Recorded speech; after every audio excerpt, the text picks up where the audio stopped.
Kāpēc pārgājiens?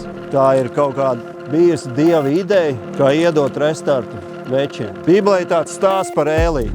Viņš nebaidījās attiecībā, ka viņam vajadzēja izaicināt veselu tautu, attiecībā, kur viņi stāv savā pārliecībā un vērtībās. Uz savu varēšanu vai uz Dievu. Un viņš izcīnīja šo cīņu. Bet nākamajā dienā vienkārši viena vecene piedraudēja viņu nogalināt, un viņam Šībers aizgāja ciet. Viņš pilnīgi pēc tā uzvarētāja kļuva par lielāko lūzeru. Un ko Dievs darīja?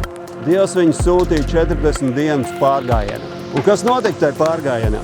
Ēlijam nebija kontrola par to, bet tajās 40 dienās viņam bija ko pārvērtēt. Jūs ieskatīsieties spogulī. Tikai ne tādā, kurā jūs ikdienā skatāties, bet par spoguli būs nakts pārgājiens, augstais laiks, slapjums, dubļi, trūkums. Jūs ieraudzīsiet kaut ko jaunu par sevi. Tur nebūs nekāda izlikšanās, tur būs patiesība.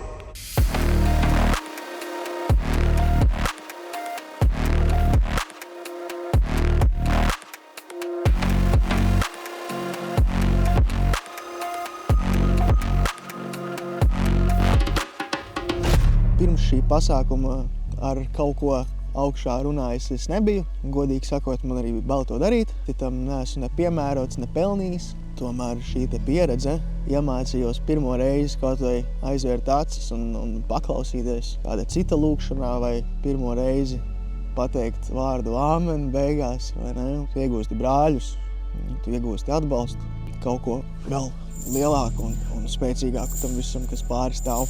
Neskatoties uz to visu, kas ir izdzīvots, šobrīd sēžot, izmircis un noguris, es varu teikt, ka pa ilgiem laikiem es esmu laimīgs.